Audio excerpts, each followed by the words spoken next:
Halo, assalamualaikum warahmatullahi wabarakatuh. Ketemu lagi teman ngobrol dengan saya Ahyan Sori. Kali ini kita ingin membahas terkait Tuhan, alam semesta dan manusia. Em, Tentu saya tidak memberikan sebuah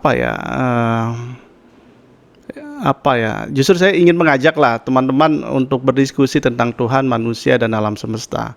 Ya, eh, begini mungkin apa sebuah permasalahan kehidupan gitu ya di dalam diri kita dalam kehidupan ini, biasanya ada yang nggak match ketika kita berhubungan dengan apa, yaitu tadi Tuhan, alam semesta dan manusia gitu.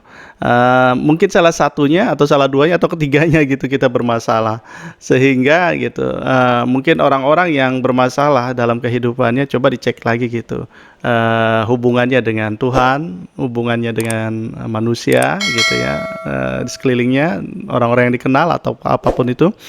Nah kemudian dengan alam semesta gitu. Ini penting diketahui ya, kemungkinan gitu ya, kehidupan-kehidupan datang kepada seseorang dengan bentuk permasalahan-permasalahan kehidupan gitu ya. Itu dikarenakan hubungannya kurang harmonis dengan Tuhan, dengan manusia, atau dengan alam. Teman-teman ngobrol begini, saya tidak membicarakan tentang ateis ya. Kalau ateis ya sudah gitu, berarti di skip Tuhannya gitu. Intinya di dalam sebuah kehidupan orang-orang akan menemui sebuah permasalahan-permasalahan di dalam kehidupannya. Karena memang hidup itu ya tadi itu karena ingin perubahan tentu ada masalah-masalah, ada sesuatu yang harus diselesaikan agar kehidupannya bertumbuh gitu ya. Misalnya seseorang ingin naik karirnya gitu, dia kan harus performanya harus bagus, dia harus mengatur strategi ini, strategi itu apa yang dia bisa upgrade dan seterusnya.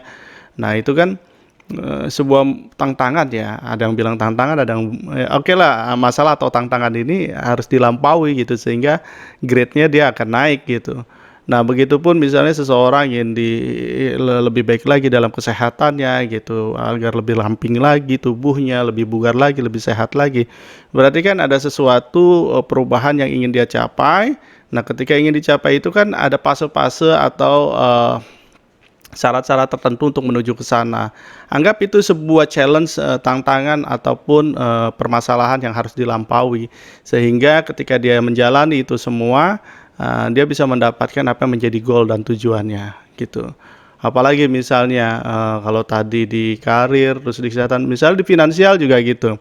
Di finansial dia ingin bertumbuh, misalnya seseorang ingin bertumbuh. Nah, secara finansial mapan lah gitu, rich lah, kaya atau apapun ya, walaupun definisi kaya ini masih sangat relatif gitu ya. Kita anggap kaya ya ada uang berlebih lah gitu dari hal yang biasanya, atau dia bisa membeli sesuatu yang dia inginkan tanpa dia mengurangi gitu ya kebutuhan hari-hari dia gitu. Artinya dia sudah cukup kebutuhan hari-harinya, bulanannya, tahunannya, dan dia punya tabungan.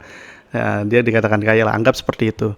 Nah, ketika ingin menjadi orang kaya atau mapan secara finansial atau ingin bertumbuh, tentu secara kodrati manusia itu kan ada sesuatu yang harus dilampaui gitu, persyaratan-persyaratan yang entah kerjanya lebih keras, entah itu berdagangnya lebih keras lagi, lebih banyak lagi, atau strategi apa yang harus dipelajari ketika dia harus mendapatkan income lebih besar lagi, apakah dari lubang satu ke lubang yang lain untuk mencari sumber daripada rezeki tersebut.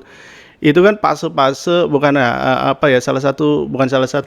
Maksudnya adalah persyaratan-persyaratan yang muncul dalam diri sehingga saya harus melakukan ini, melakukan itu, melakukan ini, dan akhirnya income dan pertumbuhan finansialnya bertumbuh gitu ya. Dia mendapatkan finansial yang bertumbuh. Rekan-rekan, teman-teman ngobrol gini ya. Jadi itu ada yang salah nggak sih? Ya nggak ada gitu. Mereka memang pengen pengen bertumbuh gitu ya, pengen ada sebuah perubahan dalam dirinya gitu. Namun dalam perjalanannya gitu ya, bukannya mendapatkan hal-hal yang diinginkan, karir yang maju misalnya, karir yang bertumbuh, atau kesehatan yang bagus, atau finansial yang mencukupi gitu, yang mapan. Tetapi malah bahasanya malah minus atau defisit gitu, kok malah banyak permasalahan, banyak apa namanya, problem-problem dalam kehidupan.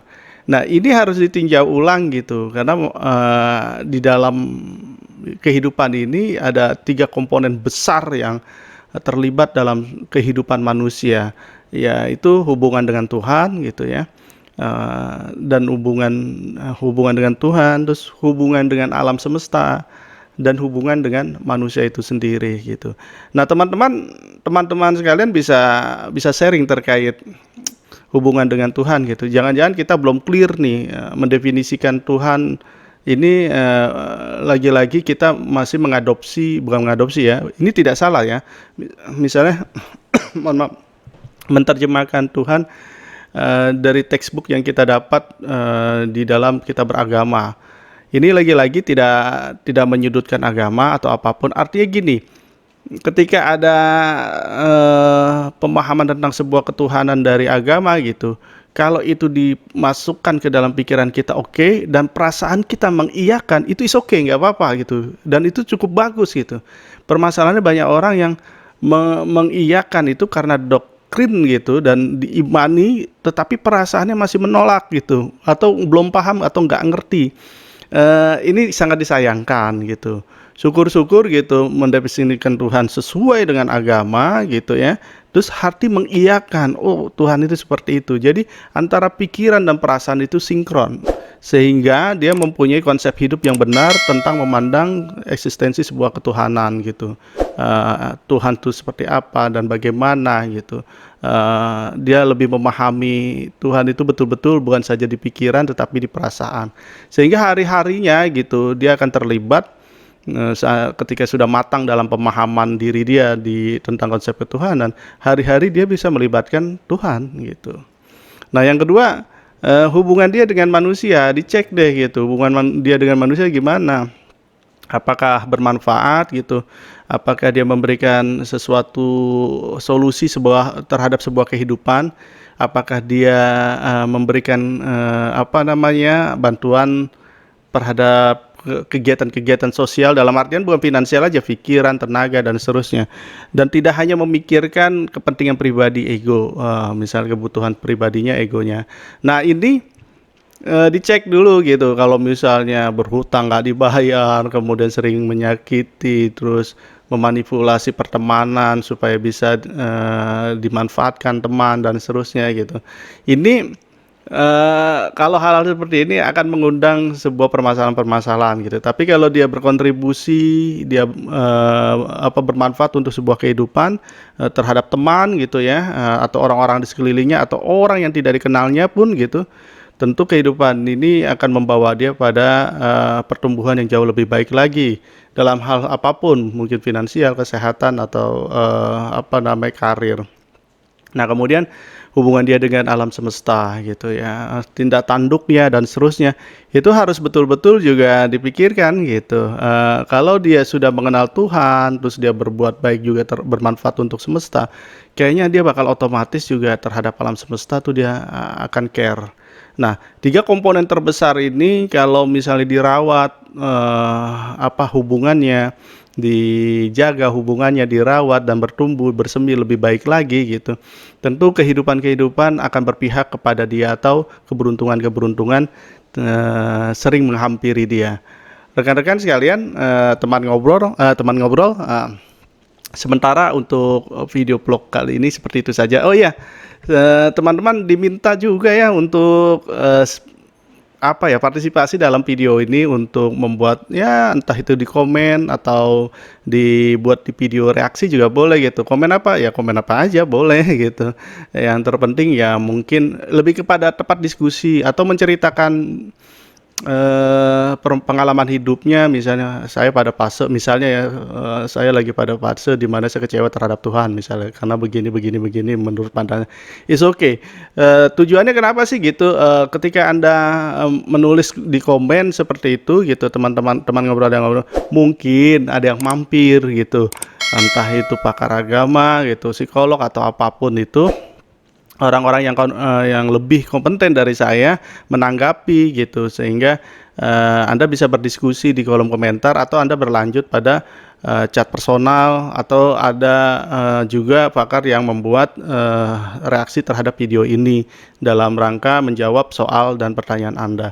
Jadi jadikan saja video ini sebagai perjalanan bersama gitu, tidak ada justifikasi salah atau benar, karena kita sedang berjalan, pada perjalanan sebuah kehidupan yang sudah digariskan oleh Tuhan, dan kita akan menuju ke sana bersama-sama.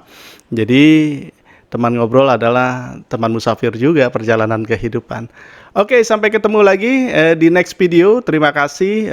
Assalamualaikum warahmatullahi wabarakatuh. Sampai jumpa lagi.